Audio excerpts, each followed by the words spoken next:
So uses of radio activity हम लोग देख रहे थे। Uranium dating, carbon 14 dating,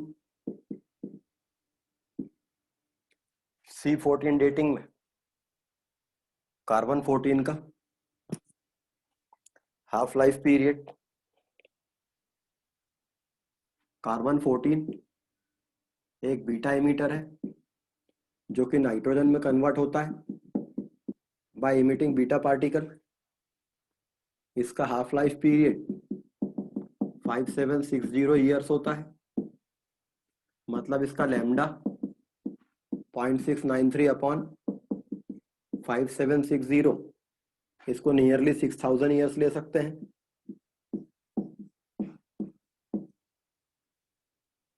per year होगा। तो आपको C14 का लैम्डा पता है। C14 की एक क्वांटिटी एक फॉसिल में आपको कितनी मिली है टी टाइम पर, ये आपको पता है।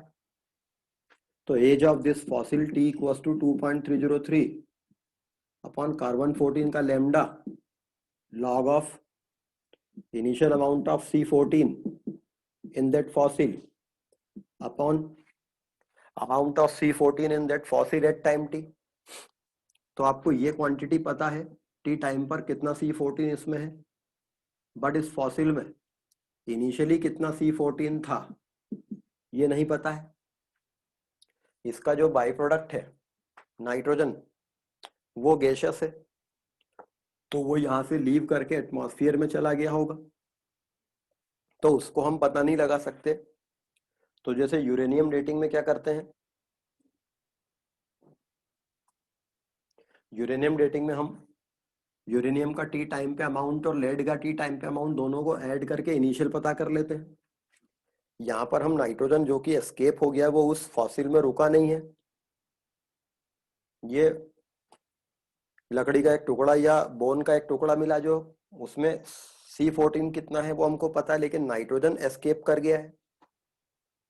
तो the principle of C14 dating, principle of C14 dating क्या कहता है कि अर्थ के एटमॉस्फेयर में C14 होता है, और अर्थ के एटमॉस्फेयर में C14 कहां से आता है, आउटर स्पेस से।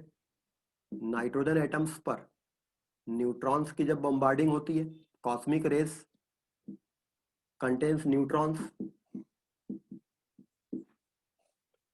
तो नाइट्रोजन के एटम्स पर न्यूट्रॉन्स की जब बम्बार्डिंग होती है फ्रॉम द कॉस्मिक रेस, इसके कारण अर्थ के एटमॉस्फेयर में कार्बन 14 बनता है और एक प्रोटॉन निकल जाता है। मतलब ये NP टाइप की रिएक्शन है जिस पर नाइट्रोजन के एटम्स पर न्यूट्रॉन्स बम्बार्ड होते हैं, प्रोटॉन निकल जाता है एंड नाइट्रोजन कार्बन 14 में बदल जाता है। तो अर्थ के एटमॉस्फेयर में C14 इस कारण से जनरेट होता है, और ये C14 later on beta emitter होने के कारण वापस नाइट्रोजन में कन्वर्ट हो जाता है। ये दोनों प्रोसेसेस, एक के कारण कार्बन 14 आता है, दूसरी के कारण कार्बन 14 नेचर में खत्म होता है। इक्वल और अपोजिट प्रोसेस है, एकदम इक्वल तो नहीं है मगर अपोजिट प्रोसेस है ये। और ये प्रोसेस न केवल आज अर्थ के एटमॉस्फेयर में चल रही है, बल्कि अर्थ का जब फॉर्मेशन हुआ था तब से ये प्रोसेस चल रही है। जब लिविंग बींग्स अर्थ पर नहीं थे तब से आफ्टर सम बिलियन ईयर्स इन दोनों प्रोसेसेस में एक इक्विलिब्रियम आ गया होगा। इन दोनों प्रोसेसेस के इक्विलिब्रियम आ जाने के कारण अर्थ के एटमॉस्फेयर में C14 का अमाउंट कांस्टेंट हो गया होगा। ये बात अर्थ पे लाइफ के ओरिजिन होने के भी काफी पहले की है। तो अर्थ पे लाइफ ओरिजिन होने के पहले ही अर्थ के एटमॉस्फेयर में C14 का कॉन्सेंट्रेशन फिक्स हो जाता है, फिक्स हो गया था।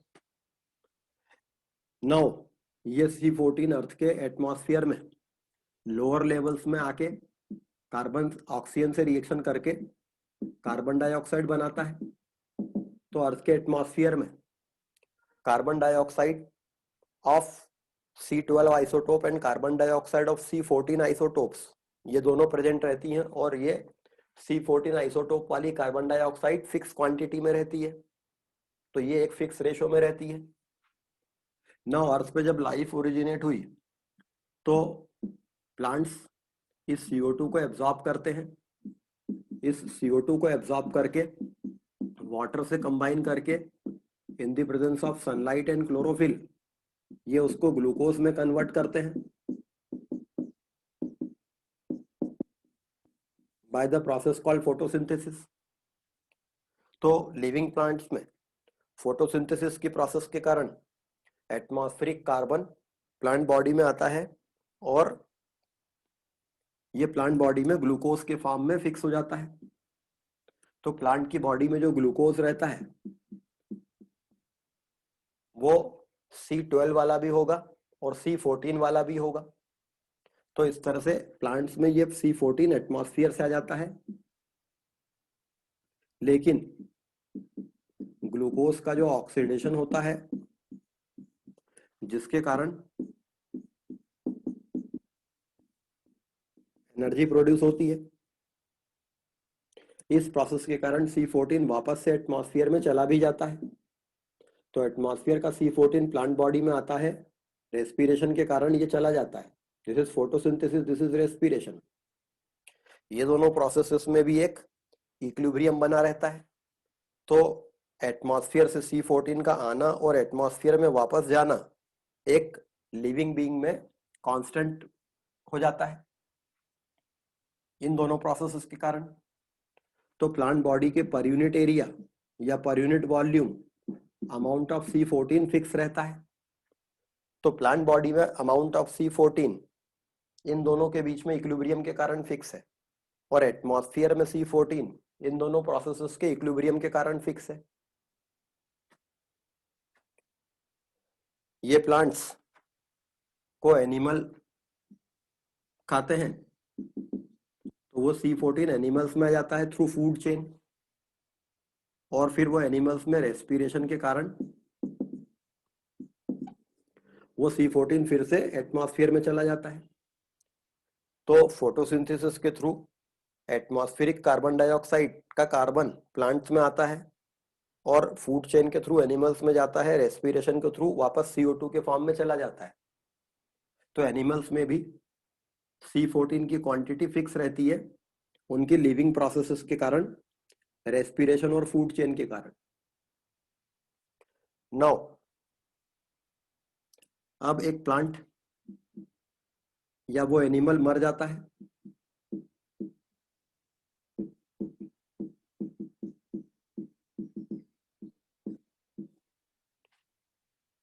जब ये प्लांट या एनिमल मर जाता है तो इसकी बॉडी में जो C14 है वो अब इन दोनों प्रोसेसेस के कारण आना भी रुक जाएगा, जाना भी रुक जाएगा, क्योंकि ये लिविंग प्रोसेसेस है। C14 अपनी इस प्रोसेस के कारण डीके होना चालू करेगा, मतलब वो तो चल ही रहा था, बट अब C14 ये टाइम t इक्वल टू 0 है जिस पर C14 का एक अमाउंट था इसके पास C0, और वो डीके हो रहा है इस प्रोसेस के कारण। अब ये टाइम बीतता गया एंड आफ्टर टाइम t इस प्लांट या एनिमल का एक बॉडी पार्ट हमें मिला, फॉसिल, जिसमें time t equal to t पर कुछ C14 बचा है। पहले इसमें C14 C0 था। हमें ये पता चल गया है, ये पता करना है अब ये जो पूरा डिस्कशन अभी हमने किया कि एटमॉस्फेरिक C14 प्लांट्स या एनिमल्स की बॉडी में एटमॉस्फेरिक C14 जो रहता है कांस्टेंट रहता है इन दोनों प्रोसेसेस के कारण, और एक प्लांट या एनिमल जब लिविंग रहता है तो वो ये प्रोसेसेस करता रहता है। ठीक है, अब हम एक सिंपल सा जनरलाइजेशन ये दे सकते हैं कि एक प्लांट या एनिमल जब लिविंग था तो वो एटमॉस्फेयर के C14 को लेता था, जाने देता था, उसकी बॉडी में C14 कांस्टेंट रहता था। तो अर्थ पे लाइफ ओरिजिन होने के कई बिलियन ईयर्स पहले ये इक्विलिब्रियम सेटअप हो गया था। तो कई बिलियन ईयर्स पहले जो C14 अर्थ के एटमॉस्फेयर में था वही आज भी है। तो आज अगर एक कोई लिविंग प्लांट है, अगर आज कोई लिविंग प्लांट है जो कि वो ये दोनों प्रोसेस कर रहा होगा, आज प्रेजेंट में कोई एक लिविंग प्लांट है जो वो ये दोनों प्रोसेस कर रहा होगा, फोटोसिंथेसिस रेस्पिरेशन की, तो इसकी बॉडी में C14 कितना होगा? जो ये दोनों प्रोसेसेस कर रहा है इसकी बॉडी में C14 कितना होगा? ये जो आज का प्लांट है, प्रेजेंट टाइम का प्लांट है, जो लिविंग है, वो ये दोनों प्रोसेस कर रहा होगा, और ये प्लांट कुछ लाख साल पहले का है, मगर इसके भी कई बिलियन ईयर्स पहले, ट्रिलियन ईयर्स पहले ये इक्विलिब्रियम आ चुका था। तो इस प्लांट को जो एटमॉस्फेयर मिला था, इस प्लांट को भी वही एटमॉस्फेयर मिल रहा है। तो इस प्लांट की बॉडी में जो C14 होगा वो इस प्लांट की बॉडी के C14 के बराबर होगा, क्योंकि इन दोनों प्लांट्स को जो एटमॉस्फेयर मिला था वो कॉमन मिला था। तो हम टी टाइम पे जो लिविंग प्लांट है आज, उसके बॉडी का C14 ले लेते हैं इनिशियल, और फॉसिल में जो C14 मिला है उसको ले लेते हैं टी टाइम पर। मतलब एज ऑफ द फॉसिल निकालने के लिए amount of C14 in the dead wood or dead plant or animal upon amount of C14 in living plant को ले लेंगे बिकॉज ऑफ दिस प्रिंसिपल। तो कार्बन 14 डेटिंग में क्या करते हैं, इनिशियल अमाउंट ऑफ कार्बन 14 पता करने के लिए हम लिविंग प्लांट जो आज का है उसके बॉडी के अंदर जो C14 कंटेंट है उसको इनिशियल मान लेते हैं, और फॉसिल में जो C14 मिला है उसको टी टाइम पे मान लेते हैं। This is the principle of carbon dating. इसमें कोई डाउट है किसी को?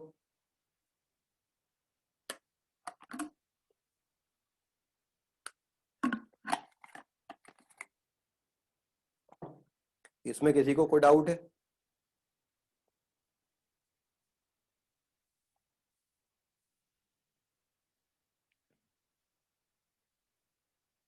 तो this is the principle of carbon dating.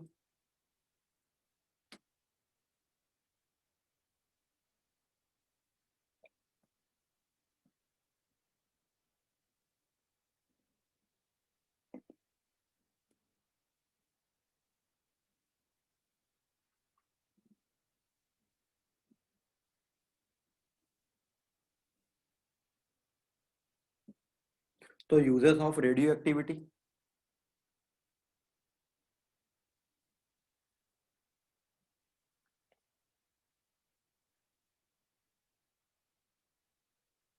Sir लेकिन अगर कोई ऐसा प्लांट या एनिमल है जो अब एक्सटेंट हो चुका है तो उसका प्रेजेंट कार्बन 14 कैसे पता करेंगे, मतलब फिर उसको।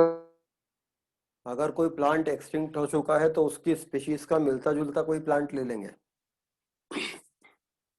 आपको तो एग्जाम में ये नहीं आएगा, आपको तो एग्जाम में दो चीजें दे रखी होंगी कि डेड वुड में इतना कार्बन 14 था, लिविंग प्लांट में इतना था। वो लिविंग प्लांट कौन सा था उससे कोई फर्क नहीं पड़ेगा, आपको तो सिर्फ क्वेश्चन सॉल्व करना है। आपको एक्चुअल लाइफ में कार्बन 14 डेटिंग शायद कभी करनी पड़े बाद में, अभी तो नहीं करनी है। तो uses of radio activity, other uses of radio activity, radio activity के दूसरे कुछ यूजेस, क्योंकि रेडियो एक्टिविटी एक टाइम बाउंड फिनोमिना है तो इससे हम टाइम कैलकुलेट कर सकते हैं, पहली चीज।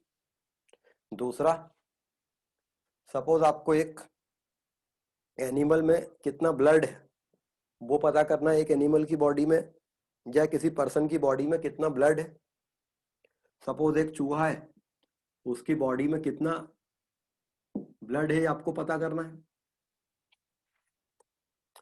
अब इसको कैसे पता करेंगे बिना इस चूहे को मारे?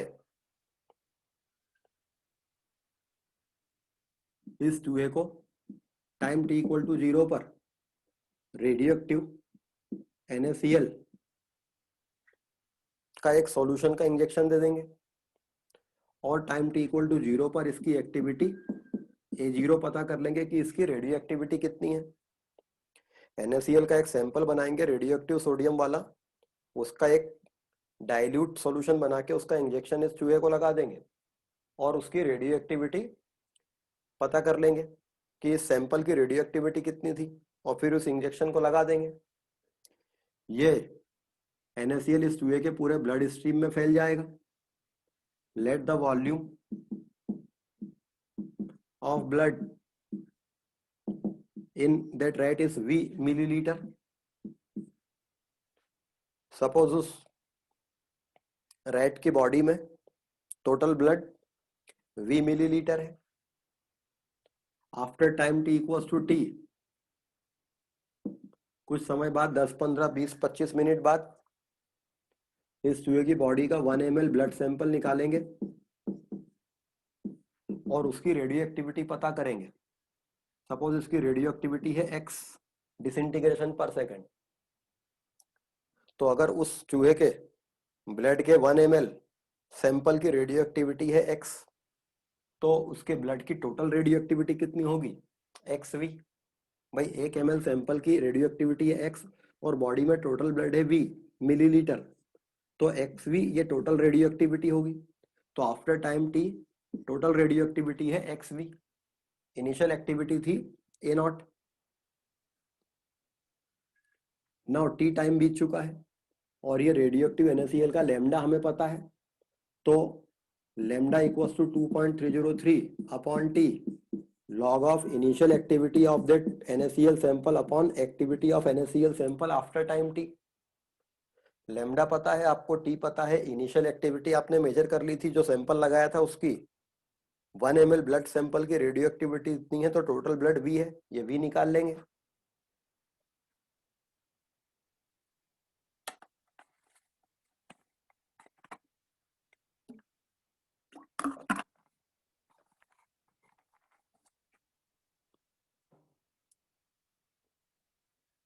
So these are the uses of radioactivity.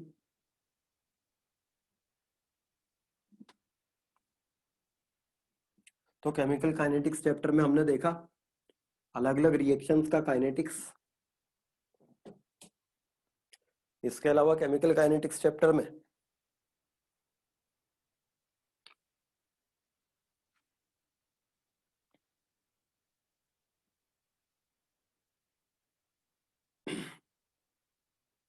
अगर एक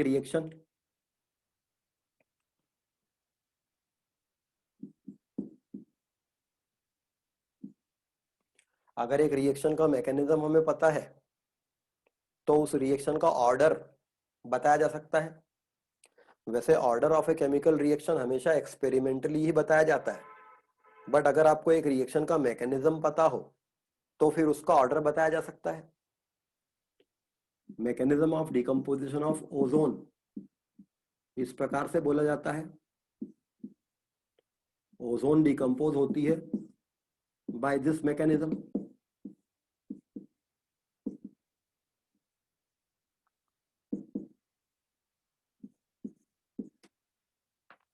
ओजोन का डिकम्पोजिशन इस मैकेनिज्म के थ्रू होता है। एक रिवर्सिबल स्टेप में ऑक्सीजन, एक रिवर्सिबल स्टेप में ओजोन का एक मॉलिक्यूल टूटकर नेसेंट ऑक्सीजन देता है। यह नेसेंट ऑक्सीजन एक और ओजोन से टकराती है और O2 बन जाता है। So overall reaction 2O3 gives 3O2 हो जाती है। अगर आपको एक ओवरऑल रिएक्शन का ऑर्डर पता करना है तो सबसे पहले उसकी RDS का रेट एक्सप्रेशन लिखते हैं, that is K into concentration of ozone into concentration of that nascent oxygen. ये नेसेंट ऑक्सीजन यहाँ पर इंटरमीडिएट है क्योंकि ये रिएक्शन में बन भी रही है और खत्म भी हो जा रही है। रिएक्शन के एक्सप्रेशन में रिएक्टेंट हो सकता है, इंटरमीडिएट नहीं होना चाहिए।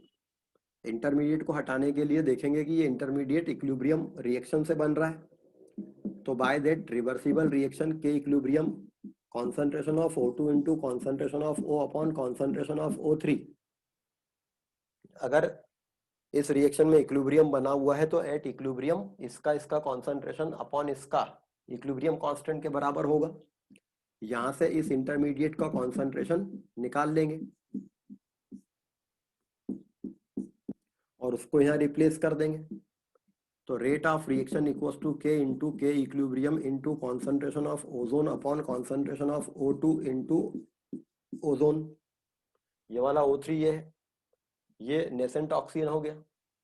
के इंटू के इक्विलिब्रियम एक नया कांस्टेंट हो जाएगा, तो रेट इज इक्वल्स टू के डैश इंटू ओजोन कॉन्सेंट्रेशन का स्क्वायर इंटू O2 का कॉन्सेंट्रेशन की पावर -1।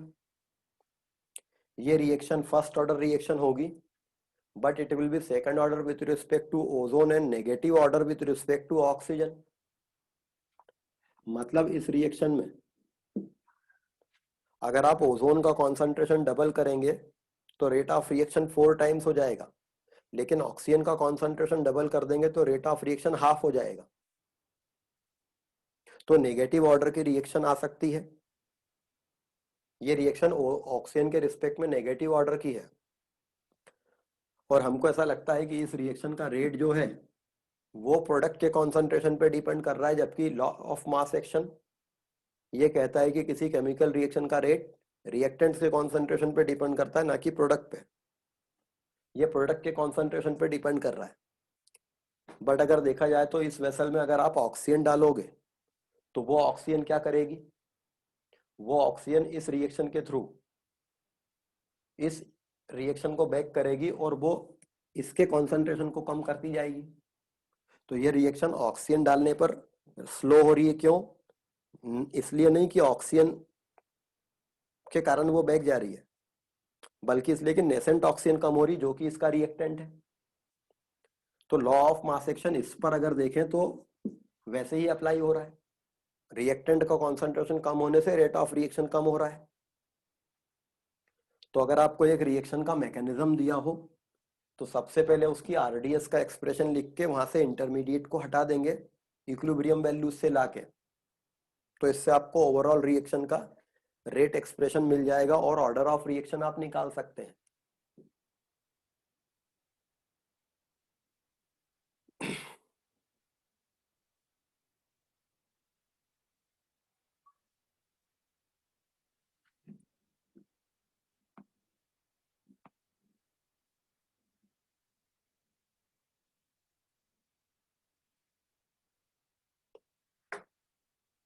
Next, Arrhenius equation. अगर एक रिएक्शन है A gives B, इस रिएक्शन का रेट टेम्परेचर पर कैसे डिपेंड करता है। अगर हमें ये पता करना है कि किसी केमिकल रिएक्शन का रेट टेम्परेचर पर कैसे डिपेंड करता है, तब हमको कॉन्सेंट्रेशन कांस्टेंट रखना चाहिए रिएक्टेंट का। लेकिन रिएक्शन जब होगी तो कॉन्सेंट्रेशन तो चेंज होगा रिएक्टेंट्स का, उसको आप रोक नहीं सकते। तो किसी रिएक्शन का रेट टेम्परेचर पर कैसे डिपेंड करता है, इसके बजाय किसी रिएक्शन का रेट कांस्टेंट के टेम्परेचर पर कैसे डिपेंड करता है इसको स्टडी करें। के का टेम्परेचर पर डिपेंडेंस यदि आप स्टडी कर रहे हैं, इसका मतलब है यूनिट कॉन्सेंट्रेशन पे रिएक्शन रेट को स्टडी कर रहे हैं, मतलब कॉन्सेंट्रेशन कांस्टेंट बना हुआ है। इसलिए आर्हेनियस इक्वेशन में हम के का वेरिएशन स्टडी करते हैं विथ रिस्पेक्ट टू टेम्परेचर। किसी केमिकल रिएक्शन का rate constant eight unit concentration depend करता है कोलिजन फ्रीक्वेंसी। वेसल के अंदर नंबर ऑफ कोलिजन्स पर सेकंड पर यूनिट वॉल्यूम कितने हो रहे हैं, जितने ज्यादा कोलिजन होंगे प्रोडक्ट के बनने के चांसेस उतने ज्यादा होंगे, क्योंकि प्रोडक्ट उन रिएक्टेंट मॉलिक्यूल्स के कारण बनता है जो आपस में कोलाइड करते हैं। लेकिन जब वो मॉलिक्यूल आपस में कोलाइड करेंगे तो उस कोलिजन के कारण ओरिएंटेशन बैरियर, प्रॉपर ओरिएंटेशन में कोलिजन कितने हो रहे हैं, हिस्टेरिक फैक्टर, जो मॉलिक्यूल्स के शेप और साइज पर डिपेंड करके एक प्रॉपर ओरिएंटेशन में आने वाले कोलिजन्स को ही इफेक्टिव होने देगा। तो किसी रिएक्शन का रेट कांस्टेंट के इस बात पे डिपेंड करता है कोलिजन फ्रीक्वेंसी कितनी है multiplied by steric factor of the molecule कितना है, प्लस ये मॉलिक्यूल जो प्रॉपर ओरिएंटेशन में कोलाइड कर रहे हैं ड्यूरिंग द कोलिजन, ये एनर्जी बैरियर को क्रॉस कर पा रहे हैं कि नहीं। The fraction of molecules having energy equal to और ग्रेटर देन एक्टिवेशन एनर्जी वो होता है e to the power minus E upon R T. किसी रिएक्शन में रिएक्शन होने के लिए जितनी टोटल एनर्जी रिएक्टेंट मॉलिक्यूल्स के पास होनी चाहिए, that total amount of energy is called threshold energy. ये टोटल एनर्जी थ्रेशोल्ड एनर्जी कहलाती है। मगर average energy of the reactants के पास ऑलरेडी कुछ एनर्जी होती है, एक्स्ट्रा उनको कितनी चाहिए होती है, that is called activation energy. तो किसी रिएक्शन में ऐसे मॉलिक्यूल्स का फ्रैक्शन जिनके पास में एक्टिवेशन एनर्जी के बराबर या उससे ज्यादा एनर्जी है, वो E to the power minus E upon R T होता है। जब कोई केमिकल रिएक्शन होती है तो रिएक्टेंट्स में बॉन्ड टूटने होते हैं, प्रोडक्ट्स में बॉन्ड बनने होते हैं। रिएक्टेंट्स के बॉन्ड तोड़ने के लिए जो एनर्जी लगती है वो फॉरवर्ड रिएक्शन की एक्टिवेशन एनर्जी है, और प्रोडक्ट में बॉन्ड जब बनते हैं तो एनर्जी जो रिलीज होती है वो बैकवर्ड रिएक्शन की एक्टिवेशन एनर्जी है। जब तक रिएक्टेंट के बॉन्ड तोड़े नहीं जाएंगे तब तक वो प्रोडक्ट नहीं बना सकते। इसलिए एक रिएक्शन में ये शॉर्टकट नहीं रहता है कि रिएक्टेंट सीधे प्रोडक्ट में बदल जाए। वो एनर्जी लेकर बॉन्ड तोड़ते हैं, बाद में वो बॉन्ड बनाने में एनर्जी निकालते हैं। चाहे वो रिएक्शन एक्सोथर्मिक हो तो रिएक्टेंट्स ने जितनी एनर्जी लेकर बॉन्ड तोड़े उससे ज्यादा एनर्जी रिलीज कर दी, this reaction will be exothermic. इस रिएक्शन का डेल्टा एच नेगेटिव आएगा। तो बेसिकली ये क्या है, summation of bond energy of all the reactants, और ये क्या है, summation of bond energies of all the products. इसलिए थर्मोडायनेमिक्स में हम ये फॉर्मूला देखते थे, delta H of a chemical reaction is summation of average bond energy of all the reactants minus summation of average bond energies of all the products. तो ये दरअसल forward reaction की एक्टिवेशन एनर्जी थी और ये backward reaction की activation energy है।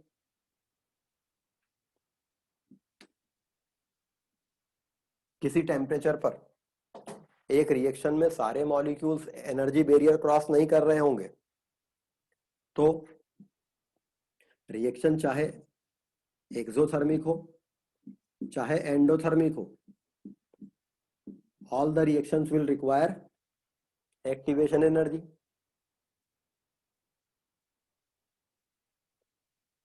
ठीक है।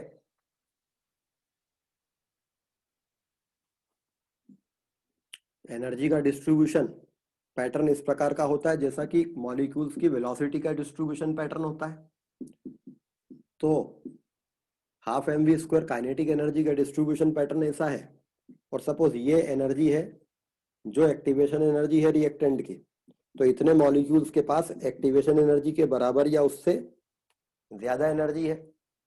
तो this area under the curve e to the power minus E upon R T होता है, the fraction of molecules having energy equal to और greater then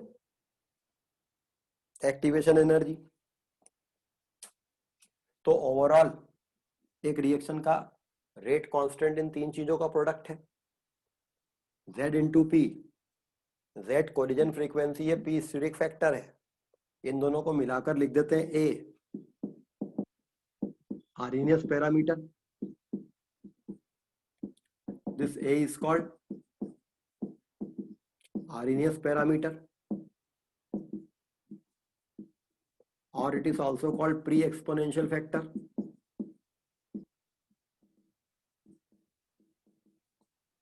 or it is also called frequency factor.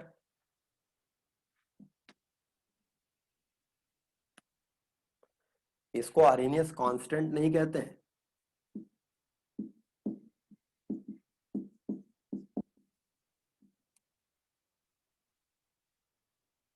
अगर इसकी value 1 हो जाती, अगर e to the power minus E A upon R T की value 1 हो जाती, मतलब the fraction of molecules having activation energy 1 हो जाता मतलब सारे मॉलिक्यूल्स के पास एक्टिवेशन एनर्जी होती। हालांकि ऐसा तब होगा जब या तो ये टर्म 0 है और या फिर ये टी इनफाइनाइट है, और अगर ये 1 हो जाता तो के इक्वल टू ए हो जाता। मतलब एक रिएक्शन का मैक्सिमम रेट कांस्टेंट, एक केमिकल रिएक्शन का रेट कांस्टेंट टेम्परेचर बढ़ाने पे बढ़ता है, इनफाइनाइट टेम्परेचर पे कितना हो जाता, ए हो जाता। द मैक्सिमम वैल्यू ऑफ के इज ए। तो ये ए क्या है, के की maximum value, the maximum rate constant of a reaction.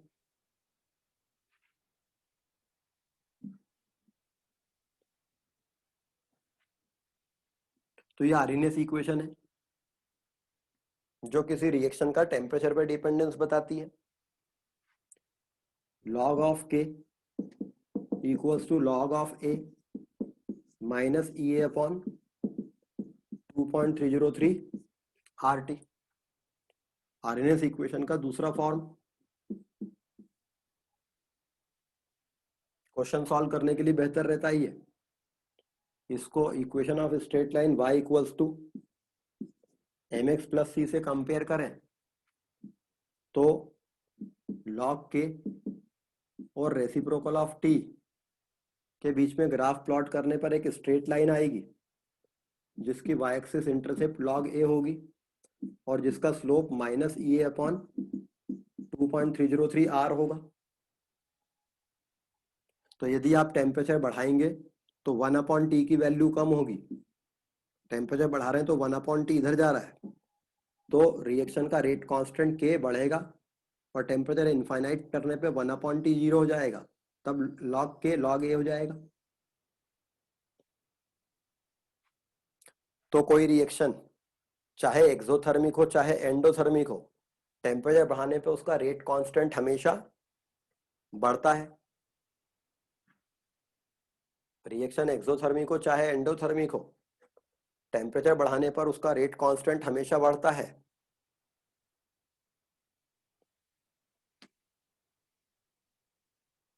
या इस इक्वेशन को दो अलग अलग टेम्परेचर पे लिखेंगे, log of k2 upon k1 equals to activation energy of the reaction upon 2.303 R 1 upon T1 minus 1 upon T2। अगर एक टेम्परेचर पर रिएक्शन का रेट कांस्टेंट पता है तो किसी और टेम्परेचर पर कितना हो जाएगा वो निकाल सकते हैं, अगर आपको रिएक्शन की एक्टिवेशन एनर्जी पता है तो Arrhenius equation indicates the temperature dependence of a chemical reaction.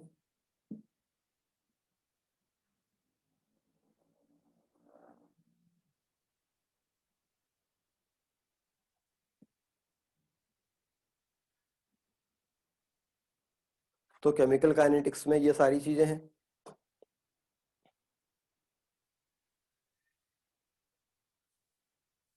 इसमें कोई डाउट है?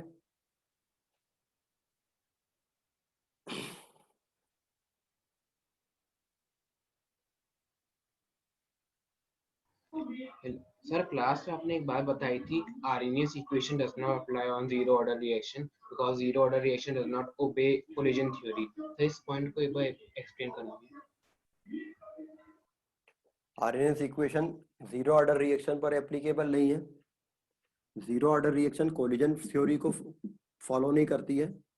कोलिजन थ्योरी कहती है कि एक रिएक्शन में प्रोडक्ट तब बनता है जब रिएक्टेंट मॉलिक्यूल आकर कोलाइड करते हैं। ये कोलिजन इफेक्टिव हो जाएगा तो प्रोडक्ट बन जाएगा, नॉन इफेक्टिव होगा तो यहाँ चले जाएगा। इसलिए एक रिएक्शन में ए का कॉन्सेंट्रेशन बढ़ाने से प्रोडक्ट का बनना बढ़ जाता है, बी का कॉन्सेंट्रेशन बढ़ाने से प्रोडक्ट का बनना बढ़ जाता है। लेकिन जीरो ऑर्डर रिएक्शन वो रहती है जिन पर रिएक्टेंट का कॉन्सेंट्रेशन बढ़ाने का या कोई फर्क ही नहीं पड़ता है, वो जीरो ऑर्डर रिएक्शन है। तो zero order reaction collision theory को ओबे नहीं करती है। तो concept of that activation energy, concept of that collision frequency, concept of that steric factor, ये तीनों ही नहीं लगेंगे वहां पर। तो जीरो ऑर्डर रिएक्शन के लिए हम ये नहीं कह सकते कि उनका के जो है वो इन तीन चीजों का प्रोडक्ट होगा, क्योंकि ये तीनों चीजें तो कोलिजन थ्योरी से आती हैं। ये ओरिएंटेशन बैरियर है, ये एनर्जी बैरियर है, और ये टोटल कोलिजन है वेसल में जो हो रहा है। तो zero order reaction generally photochemical reaction जैसे होती है। फोटोकेमिकल रिएक्शन जब होती है तो उनमें एक चेन इनिशिएशन स्टेप होती है और फिर खूब सारी चेन प्रोपोगेशन स्टेप चलने लगती है। प्रोडक्ट हमको इन चेन प्रोपोगेशन स्टेप से मिलता है। लिमिटिंग रिएक्शन कौन सी होती है? Chain initiation. तो रिएक्शन का रेट जो है वो उस पर डिपेंड नहीं कर रहा है और वो जीरो ऑर्डर रेट से चलने लगती है रिएक्शन। फिर आप रिएक्टेंट ज्यादा कर दो कम कर दो कोई फर्क नहीं पड़ता प्रोडक्ट के बनने पर। अधिकतर फोटोकेमिकल रिएक्शन या मेटल की सरफेस पर गैसेस का रिएक्ट करना, मेटल की सरफेस पर गैसेस का डिकम्पोज होना, ये जीरो ऑर्डर रिएक्शन होती हैं और वो कोलिजन थ्योरी को ओबे नहीं करती हैं। और कोई प्रॉब्लम इसमें?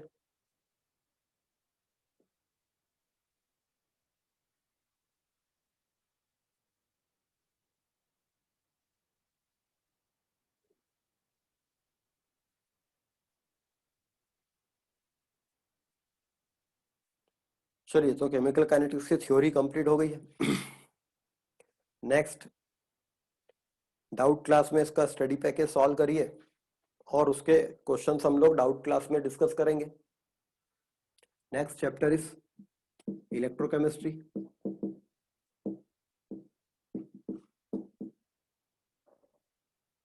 Next chapter is electrochemistry. Important chapter है। जेई मेन और एडवांस में इलेक्ट्रोकेमिस्ट्री का एक क्वेश्चन डेफिनेटली आता है। एडवांस एग्जाम में पक्के से इसका एक क्वेश्चन आता ही आता है।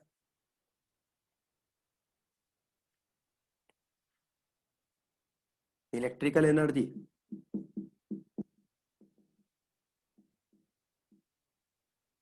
can be converted into chemical energy and chemical energy can be converted into electrical energy। Electrical energy जो कि फ्लो ऑफ चार्ज के फॉर्म में दिखाई देती है, करंट के फॉर्म में। केमिकल एनर्जी जो बॉन्ड्स की पोटेंशियल एनर्जी के फॉर्म में रहती है। These two forms of energy can be interconverted into each other. So the branch of chemistry deals with the study of interconversion of electrical energy into chemical energy is called electrochemistry।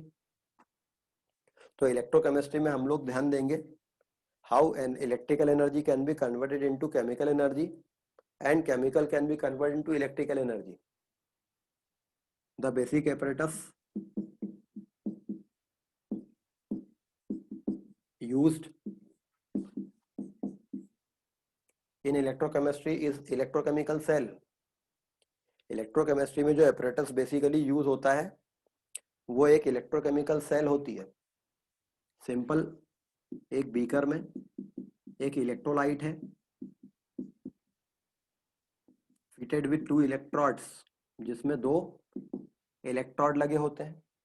ये simple सा apparatus electrochemical cell कहलाता है। On the basis of its use, कि आप इस electrochemical cell को use किस लिए कर रहे हैं। Electrochemical cell can be of three types: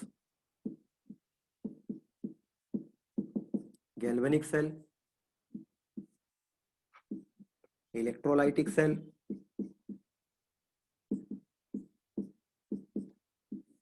and conductivity cell.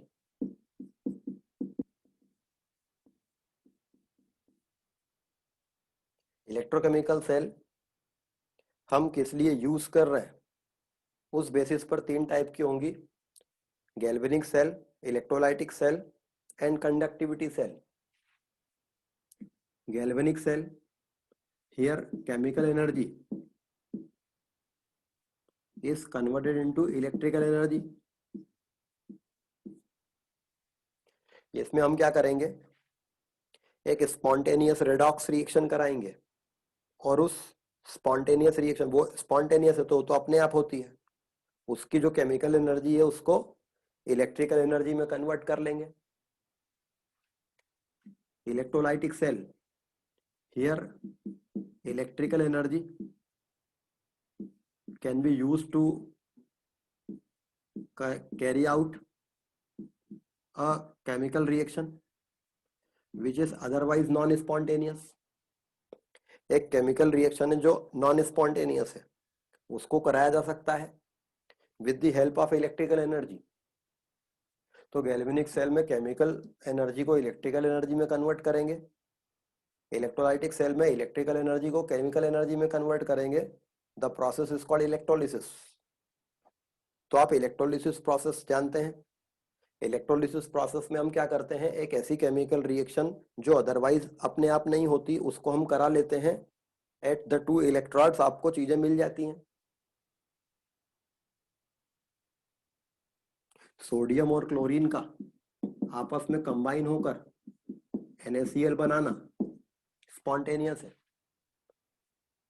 तो सोडियम और क्लोरीन को लेकर इस रिएक्शन की जो एनर्जी है उससे आप करंट जनरेट कर सकते हैं यहाँ पर। लेकिन इसका रिवर्स कराना है कि आपको NaCl को ब्रेक करके Na और Cl चाहिए, then you have to supply electrical energy.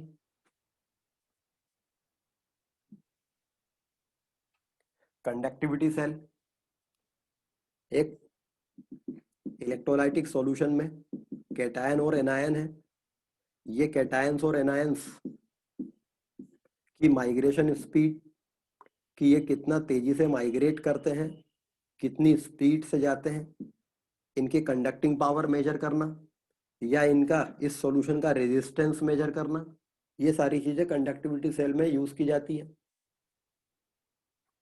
तो कंडक्टिविटी सेल में हम ये देखते हैं कि एक इलेक्ट्रोलाइटिक सॉल्यूशन का कंडक्टिंग पावर कितनी है, उसका रेजिस्टेंस कितना है। तो the current chapter will be divided into 3 parts. Electrochemistry chapter हम इन 3 पार्ट्स में डिवाइड करके पढ़ेंगे। पहले हम लोग गैल्वेनिक सेल पढ़ेंगे, उसके बाद इलेक्ट्रोलाइटिक सेल पढ़ेंगे और फिर कंडक्टिविटी सेल पढ़ेंगे।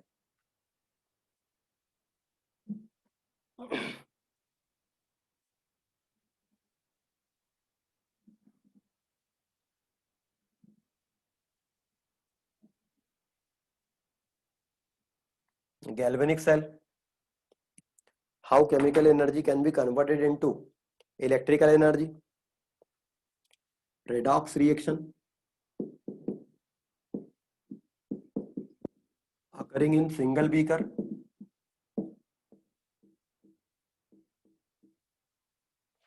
Redox reaction occurring in single beaker. Suppose आपने क्या किया, रेडॉक्स रिएक्शन आपको पता है क्या होती है। Reduction is the gain of electron by a substance. Oxidation is the loss of electron by a substance. किसी रिएक्शन में अगर एक सब्सटेंस इलेक्ट्रॉन लॉस करता है तो वो उसका ऑक्सीडेशन है, वो गेन करता है तो वो उसका रिडक्शन है। ये बात आप 11th क्लास में ऑलरेडी पढ़ चुके थे। Now we will see this redox reaction, how can it can be carried out in a single beaker. Suppose आपने एक बीकर में कॉपर सल्फेट का सॉल्यूशन लिया और इसमें जिंक की एक रॉड डिप कर दी। एक बीकर में कॉपर सल्फेट का सॉल्यूशन लेते हैं और उसमें जिंक की एक रॉड डिप कर देते हैं। After some time what we will observe on this zinc rod, copper get deposited on its surface. इस जिंक की रॉड पे कॉपर डिपॉजिट हो जाता है and in the solution zinc ions आ जाते हैं। ऑब्वियसली कॉपर आयंस कम हो जाते हैं क्योंकि वो कॉपर आयन जाकर जिंक की रॉड पे डिपॉजिट हो गए। How can we justify this change, कि ये चेंज हुआ कैसे। वी कैन से कि जिंक एक इलेक्ट्रोपॉजिटिव मेटल है। जब आपने जिंक की एक रॉड को कॉपर के सॉल्यूशन में डिप किया तो जिंक अपनी रॉड पे से 2 इलेक्ट्रॉन लॉस करके सॉल्यूशन में चला गया और वो रॉड पे इलेक्ट्रॉन छोड़ गया। इसके कारण ये रॉड नेगेटिवली चार्ज हो गई क्योंकि इस रॉड के जिंक सॉल्यूशन में चलने लगे Zn2 प्लस आयन के फॉर्म में। इस रॉड पे इलेक्ट्रॉन का एक्सेस हो गया तो सॉल्यूशन से कॉपर आयन आकर उन इलेक्ट्रॉन्स को लेकर, सॉल्यूशन के कॉपर आयंस रॉड पे प्रेजेंट उन 2 इलेक्ट्रॉन्स को लेकर रॉड पे डिपॉजिट हो गए। इस प्रकार से जिंक एक्वस सॉल्यूशन में चला गया, कॉपर रॉड पे आ गया। फ्रॉम दैट सॉल्यूशन, इस प्रकार से इस प्रोसेस में जिंक का ऑक्सीडेशन हुआ, कॉपर का रिडक्शन हुआ एंड ओवरऑल प्रोसेस ये हो गई, रॉड पे प्रेजेंट जिंक ने सॉल्यूशन में प्रेजेंट कॉपर आयंस को डिस्प्लेस कर दिया और खुद सॉल्यूशन में चले गए। ये प्रोसेस को हम इस प्रकार से डिस्क्राइब कर सकते हैं कि यह कैसे हुई। सिंपल है, चूंकि जिंक कॉपर से ज्यादा इलेक्ट्रोपॉजिटिव होता है तो जिंक इलेक्ट्रॉन लॉस करेगा और कॉपर इलेक्ट्रॉन गेन कर लेगा। अगर इसका उल्टा करते, जिंक सल्फेट के एक सॉल्यूशन में कॉपर की एक रॉड डिप करते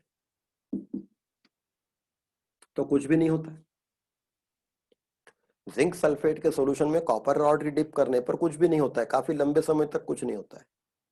इसका मतलब है कि जिंक से कॉपर की तरफ इलेक्ट्रॉन जाने की तो टेंडेंसी है। यहां पर हम देख पा रहे हैं कि जिंक इलेक्ट्रॉन लॉस कर रहा है, कॉपर गेन कर रहा है, means there is a natural tendency कि जिंक से कॉपर की तरफ इलेक्ट्रॉन जा सकते हैं, लेकिन कॉपर से जिंक की तरफ इलेक्ट्रॉन नहीं जा सकते। यहां पर अगर होता कि जिंक डिपॉजिट हो जाता तो यहां होना क्या था, copper Zn2 plus ion gives Zn plus copper 2 plus ion, but ये नहीं होता है। मतलब कॉपर से जिंक की तरफ इलेक्ट्रॉन जाने की टेंडेंसी नहीं है, जिंक से कॉपर की तरफ इलेक्ट्रॉन जाने की एक टेंडेंसी है। तो जिंक से कॉपर की तरफ इलेक्ट्रॉन चले गए, for 1 mole of zinc 2 mole of electron चले गए। इस तरह से इस प्रोसेस को हम डिस्क्राइब कर सकते हैं कि जिंक से कॉपर की तरफ इलेक्ट्रॉन जाने की एक नेचुरल टेंडेंसी थी। For every mole of zinc 2 mole of electrons are transferred. लेकिन जिंक से कॉपर की तरफ ये जो इलेक्ट्रॉन का ट्रांसफर आपने किया है, ये एक सिंगल बीकर में करा दिया, और ये जो इलेक्ट्रॉन का ट्रांसफर आपने जिंक से कॉपर की तरफ कराया, ये डायरेक्ट करा दिया। अगर इसी प्रोसेस को आपने जिंक और कॉपर को अलग रखा होता और जिंक से इलेक्ट्रॉन किसी सर्किट के थ्रू कॉपर को दिए जाते तो उस सर्किट में इलेक्ट्रॉन फ्लो होते और वहां आपको करंट मिल जाता। यहां आपने शॉर्ट सर्किट कर दिया।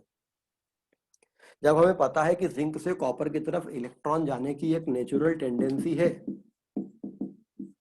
तो हम इस टेंडेंसी को क्यों ना यूज कर ले कि ये डायरेक्ट ट्रांसफर ऑफ इलेक्ट्रॉन कराने के बजाय वाया सम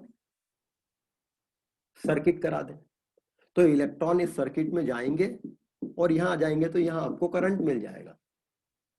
इस तरह से इस रिएक्शन में जो इलेक्ट्रॉन के ट्रांसफर होने की नेचुरल टेंडेंसी है उसको हम यूज कर सकते हैं फ्लो ऑफ चार्ज क्रिएट करने के लिए। एक वायर में इलेक्ट्रॉन फ्लो होते हैं तो वो करंट है, लेकिन आपने इसको सिंगल बीकर में कराने के कारण शॉर्ट सर्किट कर दिया है। तो एक काम करते हैं, इसी रिएक्शन को हम सेपरेट बीकर्स यूज करके कराते हैं। The redox reaction using separate beakers, same reaction इसी को कराएंगे, बट अब की बार हम क्या करेंगे, जिंक और कॉपर को साथ में नहीं रखेंगे, शॉर्ट सर्किट नहीं करेंगे। अब की बार हमने क्या किया, एक बीकर में जिंक सल्फेट का सॉल्यूशन लिया और उसमें जिंक की एक रॉड डिप कर दी।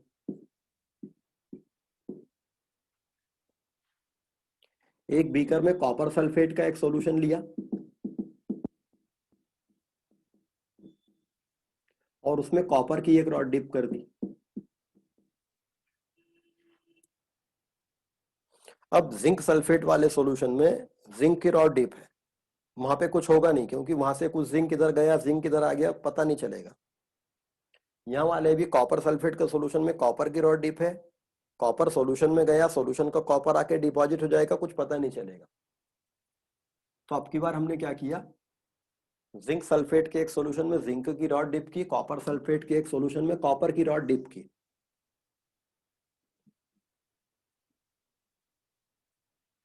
और इन दोनों को एक सर्किट से जोड़ दिया।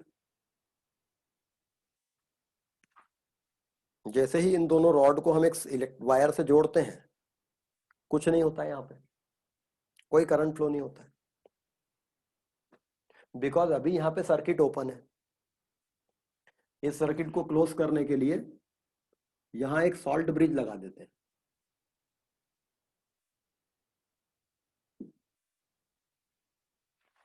सॉल्ट ब्रिज ग्लास की एक यू ट्यूब होती है, यहाँ पे ग्लास वुल लगी होती है, और इसके अंदर एक सेमी सॉलिड मटेरियल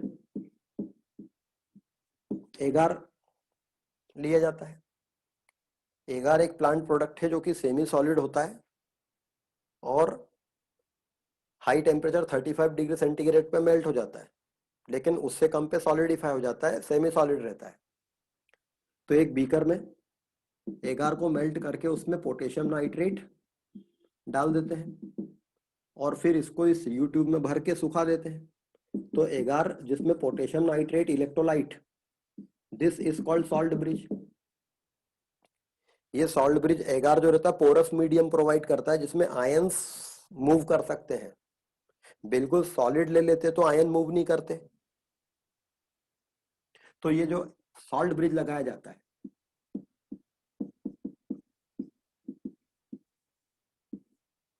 जैसे यहाँ ये सॉल्ट ब्रिज लगाते हैं, ऊपर करंट फ्लो होना चालू हो जाता है। जिंक की रॉड इलेक्ट्रॉन देने लगती है, कॉपर की रॉड इलेक्ट्रॉन एक्सेप्ट करने लगती है। मतलब इलेक्ट्रॉन का फ्लो जिंक से कॉपर की तरफ होता है, इलेक्ट्रॉन फ्लो होते हैं जिंक से कॉपर की तरफ।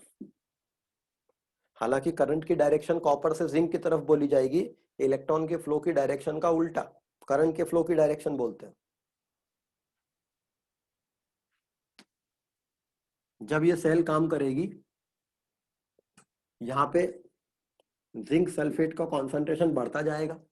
इस बीकर में जिंक आयन कॉन्सेंट्रेशन बढ़ता है, यहाँ पर कॉपर आयन कॉन्सेंट्रेशन कम होने लगता है। इस रॉड पे कॉपर डिपॉजिट होने लगता है मीडियम से आके, और ये रॉड डिसॉल्व होने लगती है क्योंकि उसका जिंक सॉल्यूशन में जाने लगता है।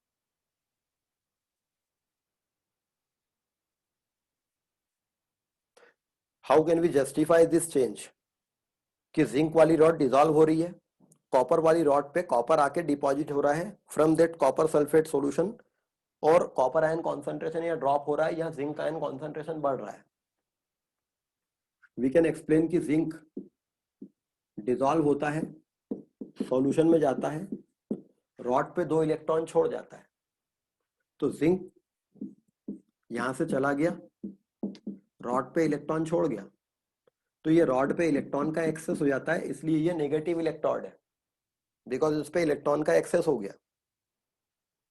वो इलेक्ट्रॉन इस सर्किट में से इधर आते हैं, रॉड पे पहुंचते हैं, रॉड की सरफेस पे आते हैं, यहां पर इधर इनके विसिनिटी में या कॉपर आयन है वो आके इन इलेक्ट्रॉन को ले लेते हैं। तो सॉल्यूशन का कॉपर आयन रॉड पे पहुंचे हुए उन इलेक्ट्रॉन को लेकर कॉपर बन जाता है। या हम ये भी समझ सकते हैं कि इस इलेक्ट्रोड की विसिनिटी में यहाँ पर जो मीडियम में कॉपर आयन है वो आता है, वो यहाँ जो कॉपर एटम है उनसे इलेक्ट्रॉन ले लेता है, इस रॉड के कॉपर एटम से। तो रॉड के जो एटम है उन्होंने इस कॉपर को इलेक्ट्रॉन दे दिए, तो ये कॉपर जाके यहाँ डिपॉजिट हो गया, पर अंदर के जो एटम है वो पॉजिटिव चार्ज हो गए, उन्होंने इलेक्ट्रॉन दे दिए। वो बगल के किसी एटम से इलेक्ट्रॉन ले लेंगे, वो किसी से लेगा, वो यहाँ से ले लेगा अल्टीमेटली।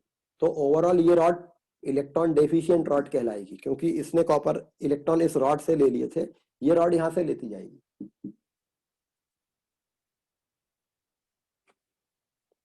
इसलिए ये सेल काम करती है।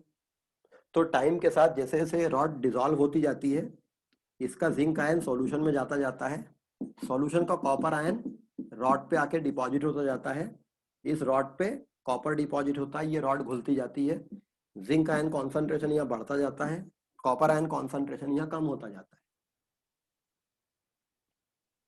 ओवरऑल रिएक्शन यहाँ पर वही हुई जो पहले हमने लिखी थी। तो वो क्या थी? redox reaction occurring in single beaker. Now redox reaction occurring by separate beaker. एक बीकर जिसमें जिंक है उसमें इलेक्ट्रॉन लॉस बस हो रहा है, दूसरा बीकर जिसमें कॉपर है उसमें इलेक्ट्रॉन बस गेन हो रहे हैं। मतलब ये जो बीकर है ये इस पूरी सेल का, ये कंप्लीट एक गैल्वेनिक सेल है, ये बीकर इसका ऑक्सीडेशन हाफ सेल है और ये इसका रिडक्शन हाफ सेल है।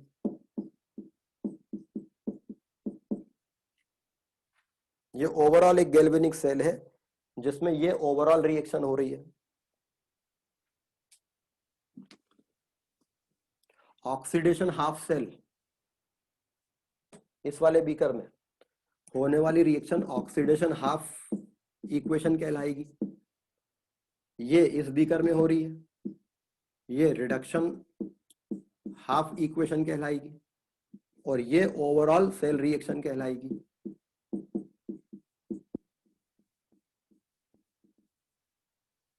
ये ओवरऑल सेल रिएक्शन है। तो वो रिएक्शन जिसको हमने पहले सिंगल बीकर में कराया था, उसी रेडॉक्स रिएक्शन को हमने सेपरेट बीकर्स में कराया। उस रेडॉक्स रिएक्शन का रिडक्शन एक बीकर में हो रहा है, ऑक्सीडेशन एक बीकर में हो रहा है, और इससे जो इलेक्ट्रॉन ट्रांसफर सर्किट में हो रहा है वो करंट के फॉर्म में आपको मिल जा रहा है।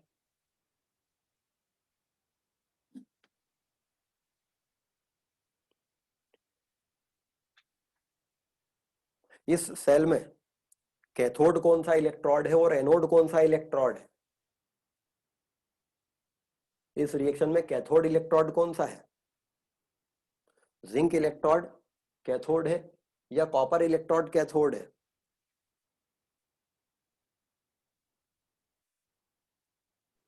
सर कॉपर है कैथोड और जिंक रॉड है एनोड। सर जिंक मतलब उस पे ऑक्सीडेशन हो रहा है और कैथोड पे सर रिडक्शन हो रहा है।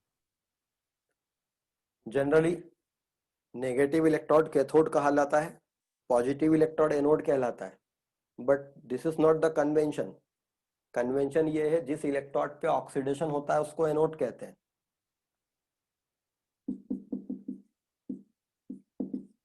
जिस इलेक्ट्रोड पे ऑक्सीडेशन होगा उसको एनोड कहेंगे, जिस इलेक्ट्रोड पे रिडक्शन होता है उसको कैथोड कहते हैं।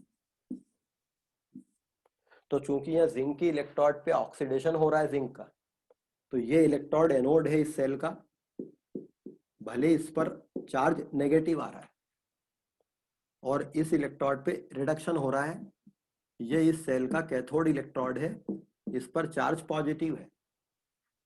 तो गैल्वेनिक सेल में एनोड नेगेटिवली चार्ज होता है, कैथोड पॉजिटिवली चार्ज होता है।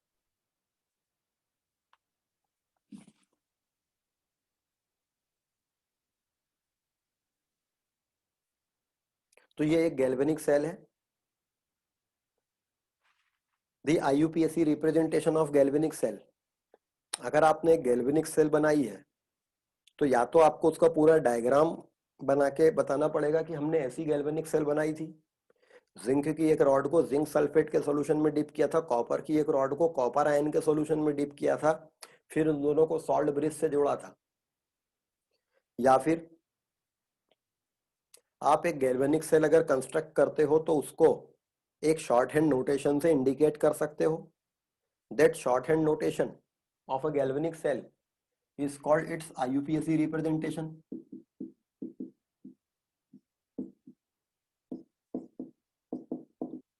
The IUPAC representation of a galvanic cell.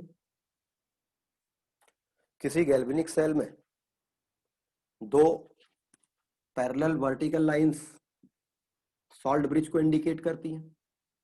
बीच में ये सॉल्ट ब्रिज लगा है तो ये सॉल्ट ब्रिज को इंडिकेट करती है।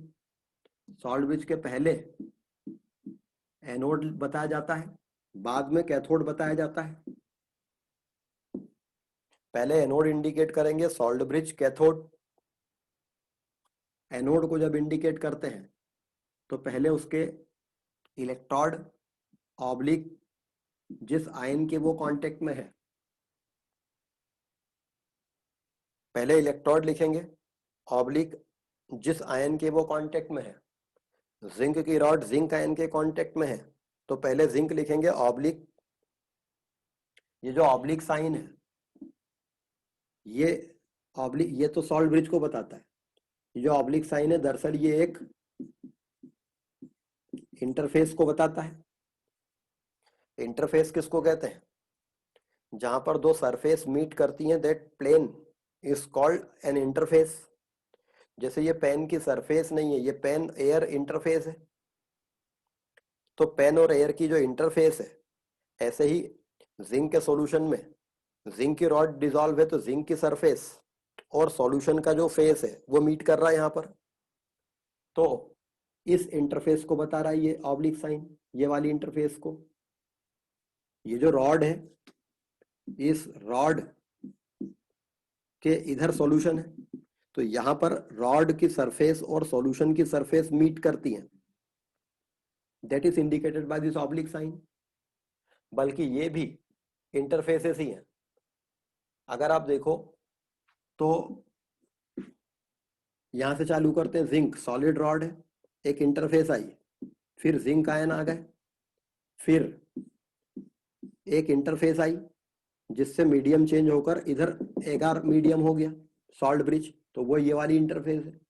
यहाँ पर एगार भरा हुआ है, पोटेशियम नाइट्रेट, यहाँ पर आए तो यहाँ से फिर मीडियम चेंज हुआ, और यहाँ पे आपको क्या मिलेंगे, पहले कॉपर आयन, फिर एक इंटरफेस मिलेगी ये वाली, जो कॉपर आयन और कॉपर की इंटरफेस होगी, तो ये इंटरफेस इसने बता दिया, तो यहाँ लिखेंगे कॉपर आयन देन कॉपर। तो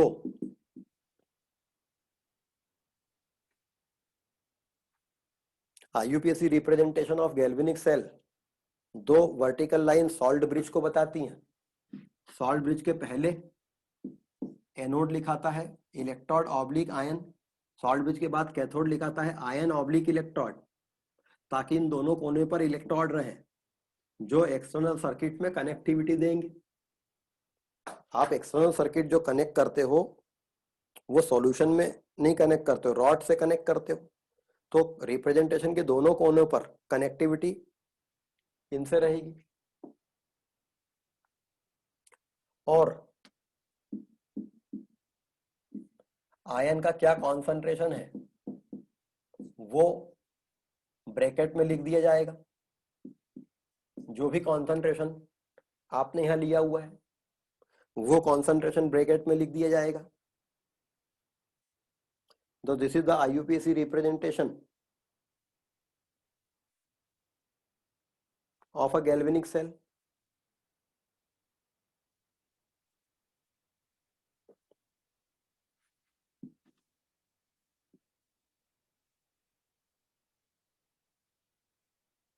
ठीक है,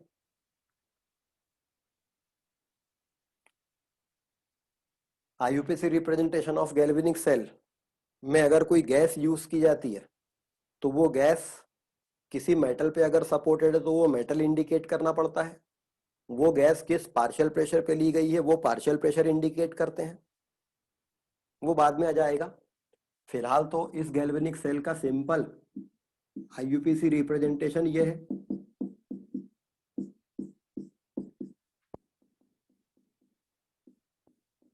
लाइक दिस, जिंक की एक रॉड को 1 मोलर जिंक आयन कॉन्सेंट्रेशन में डिप किया है, कॉपर की एक रॉड को 1 मोलर कॉपर आयन के सॉल्यूशन में डिप किया है, दोनों को एक सॉल्ट ब्रिज से जोड़ दिया है, तो ये एक गैल्वेनिक सेल काम करती रहेगी।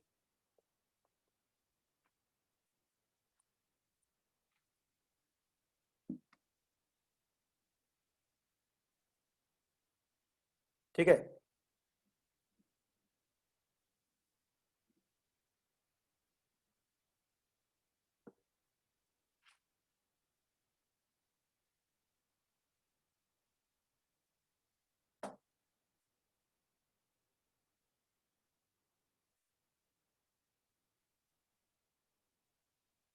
The functions of salt bridge.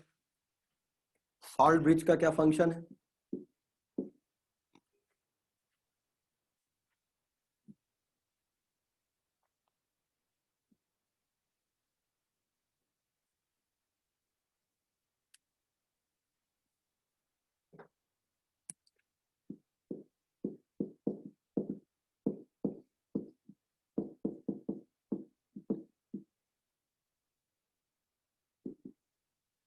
एक गैल्वेनिक सेल में सॉल्ट ब्रिज का फंक्शन क्या है?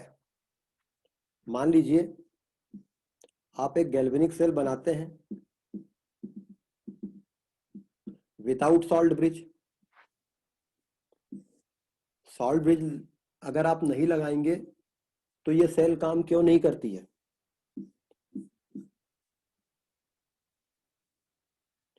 फिर से अगर हम देखें तो यहां पर जिंक की रॉड से जिंक सॉल्यूशन में गया, यहां पर जिंक सल्फेट प्रेजेंट है, सपोज 1 मोलर। तो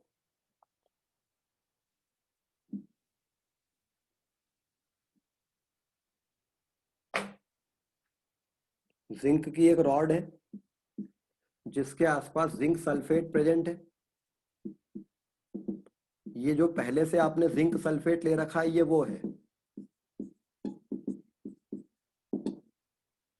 अब सपोज रिएक्शन होने से कुछ जिंक आयन यहां पे आ गए, तो ये जो जिंक आयन रॉड को छोड़कर आए हैं इनके कारण रॉड पे अंदर नेगेटिव चार्ज आ गया है, ये जिंक आयन छोड़कर आए। दो प्रॉब्लम हो जाएंगी इन जिंक आयन को। पहली बात तो क्या होगा, रॉड को छोड़कर जैसे ही कुछ जिंक आयन इधर आएंगे मीडियम में, ये रॉड पे नेगेटिव चार्ज इकट्ठा होने लगेगा, ये इन जिंक आयन को वापस खींच लेगा। ये जिंक आयन जो रॉड को छोड़कर आ रहे हैं ये जिंक आयन रॉड पर वापस पुल अप हो जाएंगे।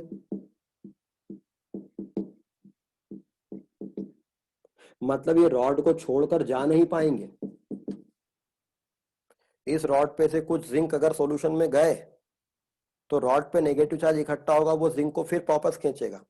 दूसरा, ये जिंक जब सॉल्यूशन में जाएंगे तो यहाँ सॉल्यूशन में इन जिंक को, जो एक्स्ट्रा जिंक रॉड के डिसॉल्व होने से आ रहे हैं, उनको कोई सल्फेट आयन नहीं मिलेंगे, क्योंकि ये सल्फेट आयन तो इनके कारण चार्ज न्यूट्रलाइज कर रहे हैं।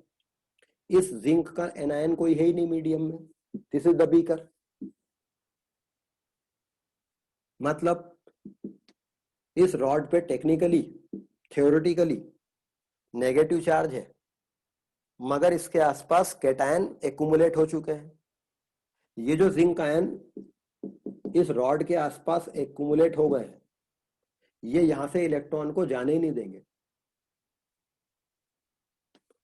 इसी प्रकार से दूसरा जो बीकर है जिसमें मीडियम में copper ion, sulphate ion, copper ion, sulphate ion ये प्रेजेंट है। अब कुछ कॉपर आके यहां डिपॉजिट हो गए सॉल्यूशन के। अगर सॉल्यूशन का कॉपर यहां आके डिपॉजिट होता है रॉड के एटम से इलेक्ट्रॉन लेकर, तो ये रॉड के एटम इलेक्ट्रॉन देकर न्यूट्रल पॉजिटिव चार्ज हो जाएंगे और वो इस कॉपर को यहाँ डिपॉजिट कर देंगे। ये कॉपर भी जाके डिपॉजिट हो गया रॉड पे, और रॉड के अंदर के एटम ने इलेक्ट्रॉन उसको दे दिए, ये कॉपर एटम चिपक गए यहाँ के, अब एटम बन गया। लेकिन इसके कारण ये सल्फेट आयन अकेले रह जाएंगे। तो जब मीडियम के कॉपर आयन जब रॉड पे जा जाके डिपॉजिट होंगे तो सल्फेट आयन भी पीछे पीछे जलने उनके आ जाएंगे, क्योंकि ये न्यूट्रल नहीं है। और इस रॉड पे इनसाइड क्या डेवलप हो गया है, पॉजिटिव चार्ज। वो मीडियम के सल्फेट आयन को अपनी तरफ पुल कर लेगी और इस इलेक्ट्रोड के अक्रॉस एनायन इकट्ठा हो जाएंगे। इस इलेक्ट्रोड के अक्रॉस एनायन इकट्ठा हो जाएंगे, वो यहां से इलेक्ट्रॉन को आने नहीं देंगे, और यहाँ कैटायन इकट्ठा हो गए जो यहां से इलेक्ट्रॉन को जाने नहीं देंगे। तो इस सर्किट में इलेक्ट्रॉन फ्लो नहीं हो पाएंगे। इवन एक सिंगल इलेक्ट्रॉन भी इधर से उधर नहीं जा पाएगा। जबकि टेंडेंसी है जिंक से कॉपर की तरफ इलेक्ट्रॉन जाने की टेंडेंसी है, बट नहीं जा पाएगा। यहाँ का जिंक आयन जो इकट्ठा हो गया है वो यहाँ इलेक्ट्रॉन जाने नहीं देगा, और यहाँ जो सल्फेट आयन इकट्ठा हो गए वो इलेक्ट्रॉन को आने नहीं देंगे। और या आप ऐसा एज्यूम करो कि सपोज ये हो रहा है, यदि ये कंटिन्यूअस होता रहे तो क्या होगा, इलेक्ट्रॉन इधर से इधर जाते जाएंगे। यहां पे इस बीकर में, इस वाले बीकर में पॉजिटिव चार्ज इकट्ठा हो जाएगा और इस वाले बीकर में नेगेटिव चार्ज आ जाएगा। जबकि यूनिवर्स में एक सिंगल चार्ज एग्जिस्ट नहीं कर सकता, सिस्टम हमेशा न्यूट्रल रहता है। लेकिन ये प्रोसेस आप करते जाओ करते जाओ करते जाओ तो ये एक सिंगल पॉजिटिवली चार्ज सॉल्यूशन बन जाएगा और ये एक सिंगल नेगेटिवली चार्ज सॉल्यूशन बन जाएगा। तो इसलिए ऐसा नहीं हो पाएगा। तो अब हम क्या करते हैं, सॉल्ट ब्रिज लगाते हैं। सॉल्ट ब्रिज में एगार का कोई काम नहीं है। एगार तो एक सेमी सॉलिड पोरस मीडियम बस देता है ताकि आयंस आ जा सके। इसके अंदर जो पोटेशियम आयन और नाइट्रेट आयन है, जो पोटेशियम आयन और नाइट्रेट आयन इस सॉल्ट ब्रिज में है, इस सॉल्ट ब्रिज के पोटेशियम आयन नाइट्रेट आयन क्या करेंगे, इस बीकर में पॉजिटिव चार्ज डेवलप हो रहा है, नाइट्रेट आयन इधर से निकलने लगेंगे और इनको यहां से हटाने लगेंगे, क्योंकि वो नाइट्रेट आयन इनको न्यूट्रलाइज करते जाएंगे। तो जैसे ही इस रॉड के अक्रॉस के जिंक आयन हटे, यहाँ से इलेक्ट्रॉन फ्री हो गए जाने को, और ये जिंक आयन जाकर नाइट्रेट आयन उनके चार्ज न्यूट्रलाइज कर देंगे। ऐसे यहाँ पे सल्फेट आयन को हटाने के लिए पोटेशियम आयन इधर से निकल के आएगा और वो पोटेशियम आयन इन सल्फेट आयन को न्यूट्रलाइज करके यहाँ से हटा देगा और इलेक्ट्रॉन को यहाँ से आने में आसानी हो जाएगी। तो सॉल्ट ब्रिज का मेन फंक्शन क्या है, it stops the accumulation of ions around the electrodes.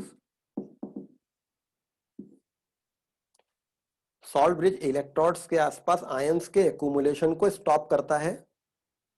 Anode पे कैटायन एक्यूमुलेट होने होते हैं, कैथोड पे एनायन एक्यूमुलेट हो रहे होते हैं, वो उनको वहां से हटा देता है। ऑल्सो it maintains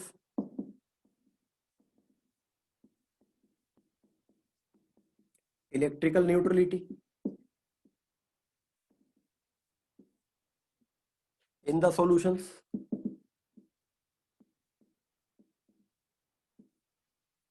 अगर सॉल्ट ब्रिज नहीं होता तो ये सिंगल पॉजिटिव चार्ज सॉल्यूशन हो जाता, ये सिंगल नेगेटिव चार्ज सॉल्यूशन हो जाता।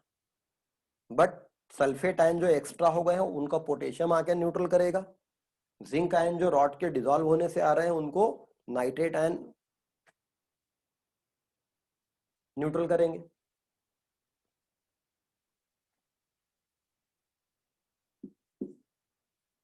अच्छा, इस बीकर में जो जिंक आयन आ रहे हैं,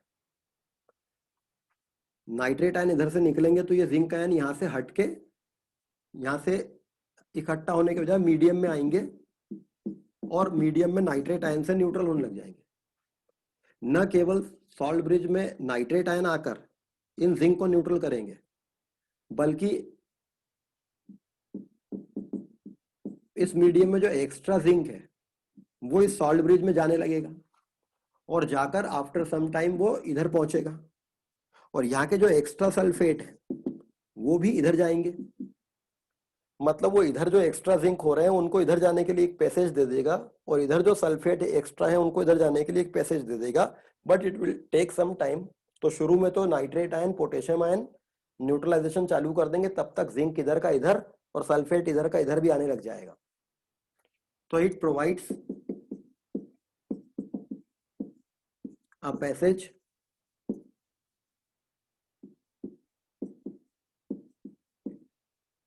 for the flow of ions। ये एक पैसेज प्रोवाइड करता है एक बीकर के आयन को दूसरे बीकर के आयन में से मिलने के लिए, तो भी न्यूट्रलिटी बनती है।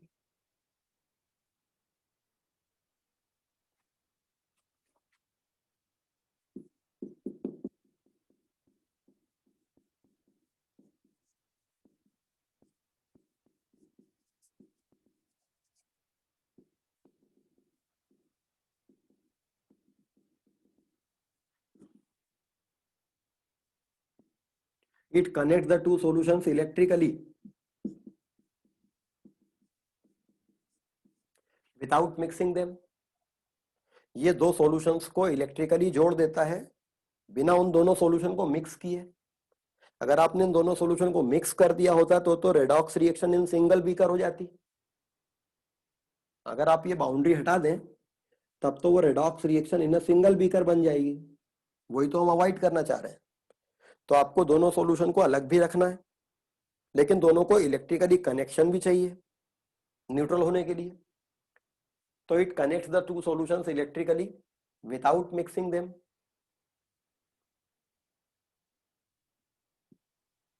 And the salt bridge eliminates the liquid junction potential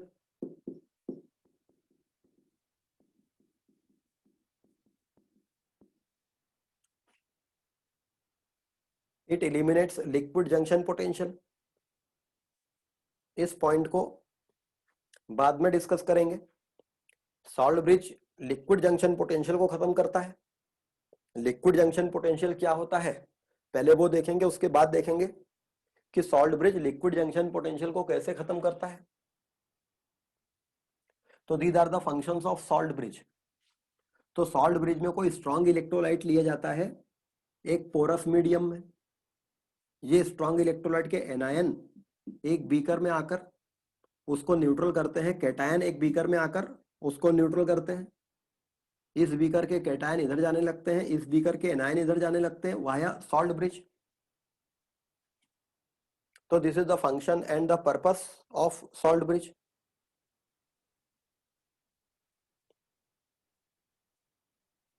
sir KNO3 की जगह कुछ और भी दे सकते हैं? KNO3 के जगह अमोनियम क्लोराइड लेते हैं। जनरली एक ऐसा इलेक्ट्रोलाइट लेते हैं जिसके कैटायन की और एनायन की माइग्रेशन स्पीड बराबर हो, और दूसरा ये इलेक्ट्रोलाइट ऐसा लेते हैं जिसके आयन इन सॉल्यूशन के किसी कंपोनेंट से रिएक्ट नहीं करते हो।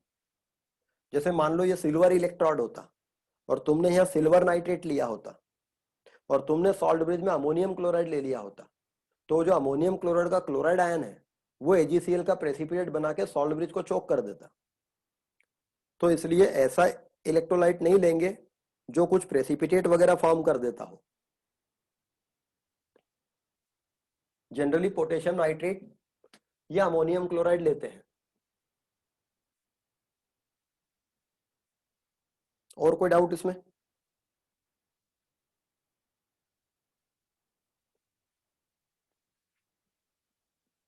तो functions of salt bridge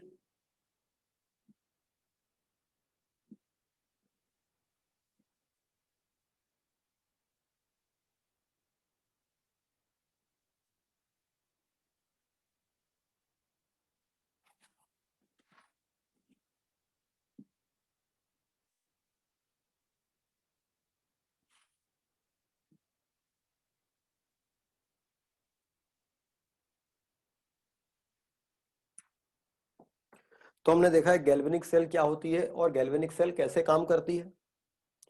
but the main question is एक गैल्वेनिक सेल क्यों काम करती है? एक गैल्वेनिक सेल में करंट क्यों फ्लो होता है? करंट फ्लो होने का एक ही रीजन होता है, पोटेंशियल डिफरेंस। अगर आपने दो इलेक्ट्रोड्स को आपस में जोड़ा तो इनके बीच में करंट फ्लो हो रहा है बिकॉज इनके बीच में पोटेंशियल डिफरेंस है। और पोटेंशियल डिफरेंस है इसका मतलब है कि इनके जो इलेक्ट्रोड है उनपे पोटेंशियल है। तो next topic is electrode potential.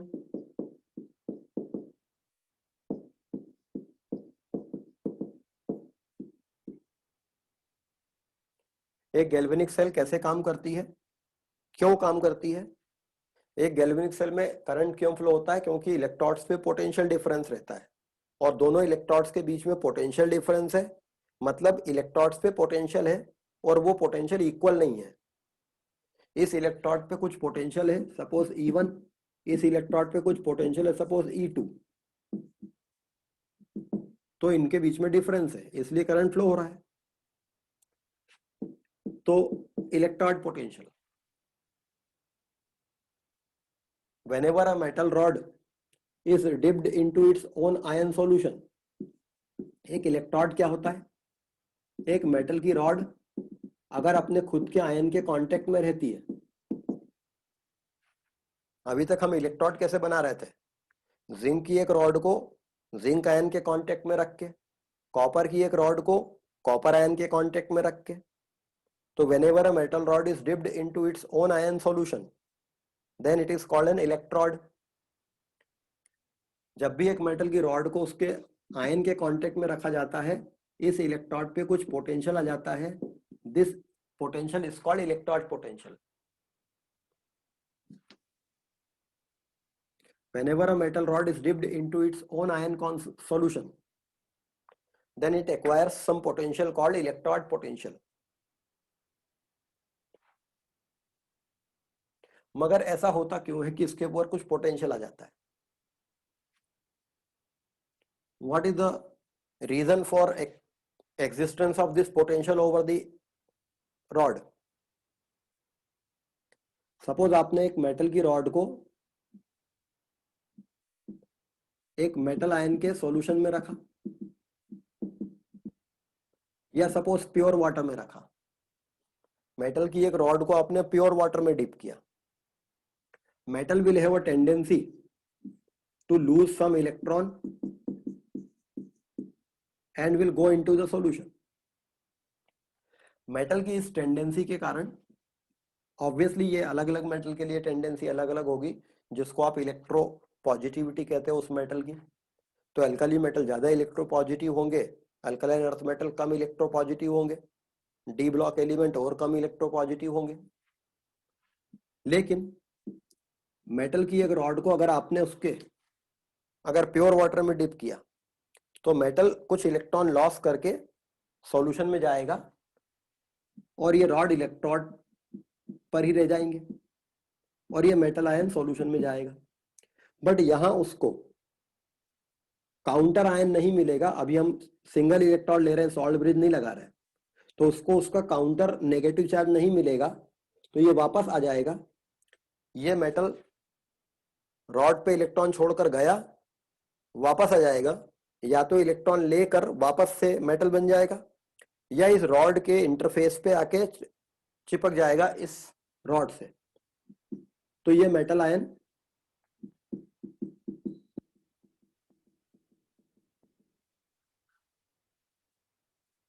एक इलेक्ट्रिकल डबल लेयर बना देंगे रॉड पे, और सॉल्यूशन के इंटरफेस पे एक इलेक्ट्रिकल डबल लेयर बन जाएगी, जिस डबल लेयर का नेचर क्या होगा?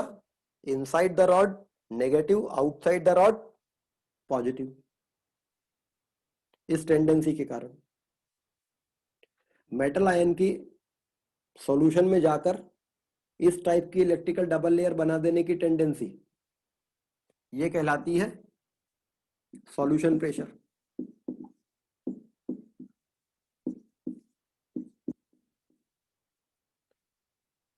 तो because of this solution pressure tendency, metal ion solution में जाकर रॉड पे इलेक्ट्रॉन छोड़ने लगते हैं, वापस आकर वहां इकट्ठा हो जाते हैं, अंदर पॉजिटिव बाहर नेगेटिव, अंदर नेगेटिव बाहर पॉजिटिव, रॉड के इंटरफेस पर एक इलेक्ट्रिकल डबल लेयर बन जाती है। हालांकि मेटल की एक रॉड को प्योर वाटर में डिप करें और मेटल आयन ऐसा करते हैं, तो इस रॉड पे कुछ चार्ज इकट्ठा हो जाता है, नेगेटिव चार्ज। वैसे सिस्टम इलेक्ट्रिकली न्यूट्रल है, लेकिन अगर हम केवल रॉड को फोकस करें तो हमें दिखेगा कि रॉड पे कुछ चार्ज है, और रॉड पे अगर चार्ज है तो वहां पे पोटेंशियल है। इस चार्ज के कारण जो पोटेंशियल होगा वो इस रॉड का इलेक्ट्रोड पोटेंशियल कहलाएगा। सिस्टम इलेक्ट्रिकली न्यूट्रल है, बट अगर हम with reference to only this rod बात करते हैं, तो इस रॉड पे उस चार्ज के कारण कुछ पोटेंशियल आएगा।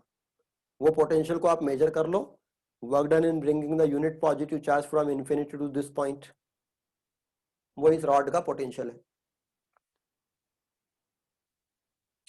हालांकि मेटल की रॉड को प्योर वाटर में डिप करेंगे तो इस मेटल की रॉड पे ऐसा होता है और ये इलेक्ट्रिकल डबल लेयर बनती है, लेकिन ये पोटेंशियल इतना कम आता है कि हम इसको डिटेक्ट नहीं कर सकते, क्योंकि प्योर वाटर में डिप करने से सब बहुत ही कम होता है, ये पोटेंशियल मेजरेबल नहीं रहेगा।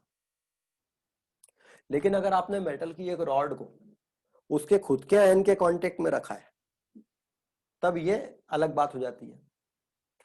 अब दो बातें हो सकती हैं, एक तो मेटल रॉड को छोड़कर सॉल्यूशन में जाए, वापस आए, इलेक्ट्रिकल डबल लेयर ऐसी बने जिसके कारण कुछ पोटेंशियल आए।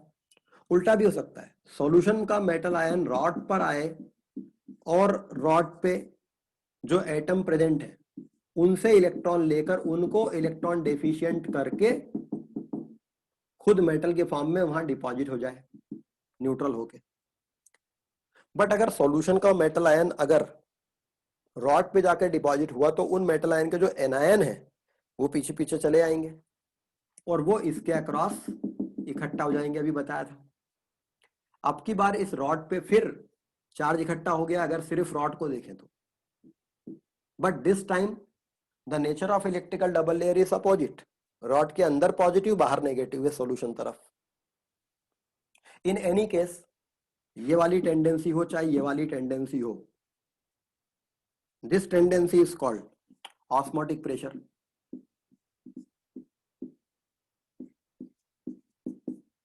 इस टेंडेंसी को ऑस्मोटिक प्रेशर कहते हैं, जिस टेंडेंसी के कारण सॉल्यूशन के मेटल आयन रॉड पे जा जाके डिपॉजिट हो जाते हैं, और इस टेंडेंसी को सॉल्यूशन प्रेशर कहते हैं, जिसके कारण रॉड के मेटल आयन सॉल्यूशन में जाने लगते हैं।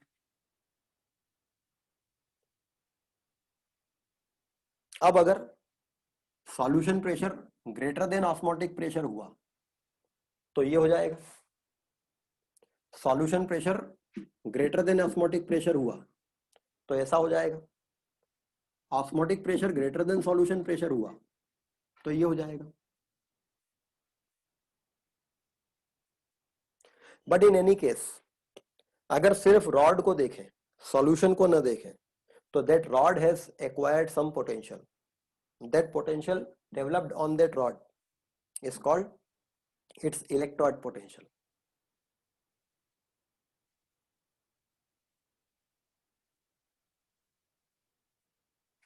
ठीक है,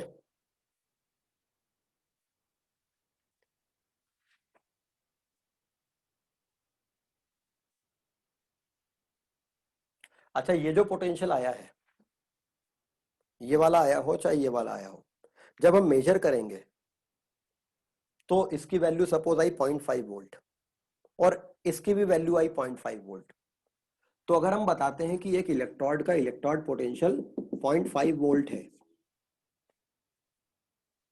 तो ये वैल्यू हमें ये तो बताती है कि उस इलेक्ट्रिकल डबल लेयर में सॉल्यूशन और रॉड के बीच में कितना चार्ज सेपरेटेड है, स्ट्रेंथ बताती है।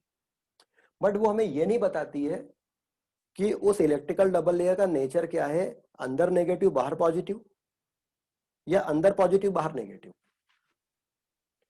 सपोज हम क्वांटिटेटिवली बात करें 1 2 3 4 5 6 7 8 9, 1 2 3 4 5 6 7 8 9, अगर मैं चार्ज मेजर करूं या पोटेंशियल मेजर करूं तो इस पे 9 इलेक्ट्रॉन का चार्ज है, इस पर 9 प्रोटॉन का चार्ज है, वैल्यू ऑफ पोटेंशियल दोनों पे सेम आएगी। तो अगर मैंने इलेक्ट्रोड पोटेंशियल को बताया बाय मेजरमेंट उसकी वैल्यू को, तो आपको ये तो पता चलेगा कि between the solution and the rod कितना चार्ज सेपरेटेड है, इस रॉड पे कितना चार्ज है। बट ये रॉड इनसाइड नेगेटिव है कि पॉजिटिव है वो आपको पता नहीं चलेगा। तो ये बताने के लिए कि इलेक्ट्रिकल डबल लेयर का नेचर क्या है, क्या करना चाहिए, एनी सजेशन?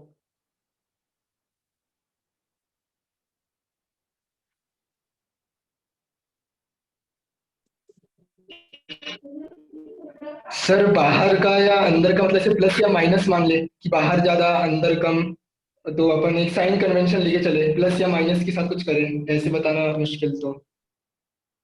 तो प्लस या माइनस कर लें कि इसके कारण जो चार्ज आया उसको प्लस चार्ज बोल दे, मतलब इसके कारण अगर मान लो 0.5 वोल्ट का पोटेंशियल आया तो मैं इसको बोल दूं प्लस 0.5 वोल्ट और इसको बोल दूं माइनस 0.5 वोल्ट। बट ये ठीक नहीं है, ऐसा नहीं करेंगे। उसके बजाय दूसरा बेहतर रास्ता ये है, वैसा क्यों नहीं करेंगे वो बाद में समझ आएगा। क्योंकि ये वाली जो इलेक्ट्रिकल डबल लेयर बनती वो इस प्रोसेस के कारण बनती है और ये ऑक्सीडेशन है मेटल का, तो इसके कारण जो पोटेंशियल आएगा that will be called as oxidation potential. और ये वाली इलेक्ट्रिकल डबल लेयर जब बनती है तो वो रिडक्शन होता है मेटल का, तब आता है, तो इसको कहेंगे रिडक्शन पोटेंशियल। तो ये बोलना गलत है कि एक इलेक्ट्रोड का इलेक्ट्रोड पोटेंशियल 0.5 वोल्ट है। कंप्लीट बात क्या है, N electrode is oxidation potential 0.5 volt, N electrode is reduction potential 0.5 volt. तो इलेक्ट्रोड पोटेंशियल को ऑक्सीडेशन पोटेंशियल और रिडक्शन पोटेंशियल के थ्रू बताया जाता है। This word oxidation reduction indicate the nature of the electrical double layer formed at the solution rod interface, कि rod पे कौन सा चार्ज ले रहे हो आप। ये एक रेफरेंस है। अगर आप रिडक्शन पोटेंशियल की बात करते हो मतलब आप रॉड पे नेगेटिव चार्ज लेके चलते हो, ये वाला, हाँ, रॉड पे पॉजिटिव चार्ज लेके चलते हो, ठीक है। तो नेक्स्ट क्लास में बाकी का हम लोग देखेंगे।